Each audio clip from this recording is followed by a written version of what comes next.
Kanha శాంతివనంలో Sriramachandra machine వాళ్ళ తరపున నడిచే ఆర్గనైజేషన్లో అదొక బిహెచ్ఎల్ టౌన్షిప్ లాగా చాలా పెద్ద టౌన్షిప్ అండి. లోపలే అన్నీ ఉంటాయి, డిపార్ట్మెంట్ స్టోర్స్, వెజిటబుల్స్, అన్ని ప్రోడక్ట్స్ ఆర్గానికే. ఈ బిలోనా ఘీ వచ్చి 400 ml వచ్చి 1100 రూపీస్ పడింది. నేను ఇక్కడ ఎమరాల్డ్లో కొంటున్నాను, కిలో 4000 అవుతుంది. నానా నో, కిలో 4000 అవుతుంది. సో దట్ ఆ రేట్ లెక్కనే పడింది నాకు కూడా, అంటే తక్కువే పడినట్టు కదా, 2200 పడ్డట్టు కిలో. నో 800 గ్రామ్స్ 2200 అంటే ఇంకో 200 గ్రామ్స్ వచ్చి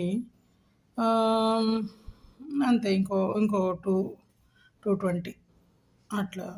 సో ఏదైనా 25 లోపలే పడ్డట్టు. ఇది కోకోనట్ ఆయిల్, ఇది ఆప్రికాట్ జామ్, ఇది హనీ,